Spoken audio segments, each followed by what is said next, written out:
অসমৰ মাননীয় মুখ্যমন্ত্ৰী মহোদয়ে অবৈধ বাংলাদেশী মুছলমান অনুপ্ৰৱেশকাৰী আৰু বেদখলকাৰীৰ বিৰুদ্ধে যি যুদ্ধ আৰম্ভ কৰিছে আমি অসমৰ প্ৰতিজন হিন্দুক মাননীয় মুখ্যমন্ত্ৰী মহোদয়ৰ ওচৰত থিয় হ'বলৈ আমি আহ্বান জনাইছোঁ।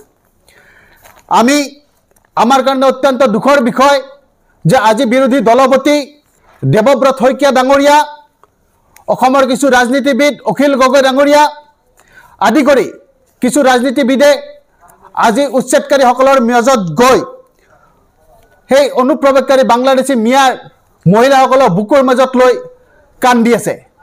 তেখেতসকলে হিউমেন ৰাইটছৰ কথা কৈ আছে।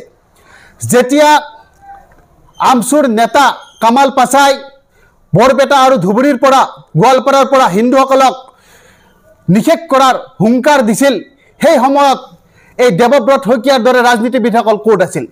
তেতিয়া হিউমেন ৰাইটছ ক'ত আছিল? আজি নগাঁৱত অৰ্ণমাইৰ বৰাৰ দৰে এগৰাকী 55 বছৰীয়া শিক্ষয়িত্ৰী মাতৃক অবৈধ অনুপ্ৰৱেশকাৰী বাংলাদেশী মুছলমানে ধৰ্ষণ কৰি হত্যা কৰি নদীত পেলাই দিলে। তেতিয়া হিউমেন ৰাইটছ ক'ত আছিল? তেতিয়া দেৱব্ৰত শইকীয়া ক'ত আছিল? তেতিয়া অখিল গগৈ ডাঙৰীয়াক নিমাত কিয় আছিল?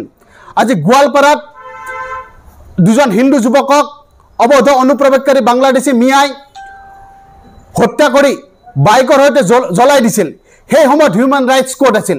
সেই সময়ত দেৱব্ৰত শইকীয়া ক'ত আছিল? অখিল গগৈ ডাঙৰীয়া ক'ত আছিল? আজি প্ৰতিদিনে হাজাৰ হাজাৰ লাভ জেহাদৰ ঘটনা হৈ আছে।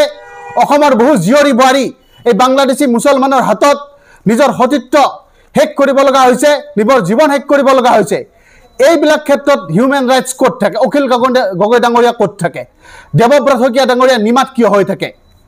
আমি অসমৰ প্ৰতিজন ব্যক্তিয়ে জানো যে অসমত আজি যে অবৈধ অনুপ্ৰৱেশকাৰী বাংলাদেশী মুছলমান আছে, এই মুছলমানৰ অবৈধ অনুপ্ৰৱেশকাৰী বাংলাদেশী মুছলমানৰ ৰক্ষা কবচ হৈছে আমচু আৰু ABAMSU। এই আমচু আৰু ABAMSU দুটা সংগঠনে সমগ্ৰ অসমখনক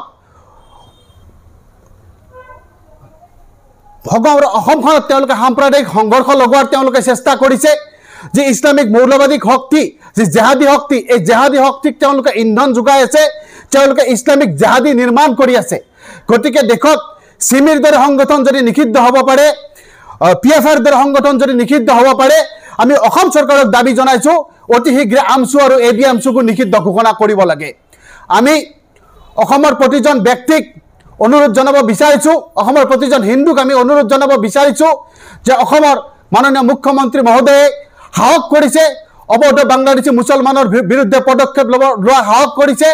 এই ক্ষেত্ৰত আমি অসমৰ প্ৰতিজন হিন্দুই আগবাঢ়ি আহিব লাগে আৰু মাননীয় মুখ্যমন্ত্ৰী মহোদয়ে এই বাংলাদেশী মুছলমানৰ বিৰুদ্ধে যি যুদ্ধ আৰম্ভ কৰিছে, আমি প্ৰতিজনে সৈন্য হিচাপে মাননীয় মুখ্যমন্ত্ৰী মহোদয়ৰ ওচৰত থিয় হ'ব লাগে। ধন্যবাদ। জয় শ্ৰীৰাম।